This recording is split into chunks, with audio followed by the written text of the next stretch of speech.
This is where the three cars collided on Friday on the Danbury Road section of Route 7. Ever since, people have been stopping by, leaving candles and flowers and bringing them to the scene. A stretch of road locals say is getting more and more dangerous. Ask anyone what traffic is like here on Danbury Road in New Milford, and you'll almost always get this answer.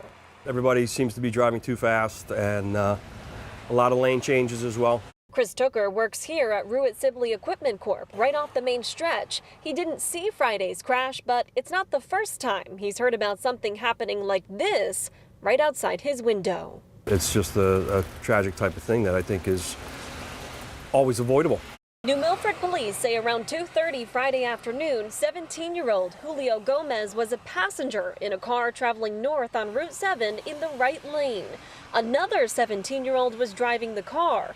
A second car coming from the opposite direction was turning left into Italia Mia when the two cars collided, eventually hitting a third car. Tonight, two others injured in the crash are still in the hospital. It's a horrible tragedy. Absolutely awful to hear the news. Especially after State Representative Bill Buckby and the entire New Milford delegation went to the State Department of Transportation earlier this year, asking them to do something about the hazards of this state road. It's frustrating knowing that it's one of the things that if we had had lights put in, would it have prevented it? I don't know, but it would have helped. And that's where we get stuck with our hands tied going, we're doing all that we can. Representative Buckby says the DOT was going to look into adding more street lights or another stoplight, but he hasn't heard anything since. In the meantime, with 172 accidents on the Danbury Road portion of Route 7 since January, 4 of which were deadly, New Milford police are stepping up patrols here starting now. But Representative Buckby says the state needs to do its part. We need to meet immediately. We need to get a plan in place and address this concern before anything more happens.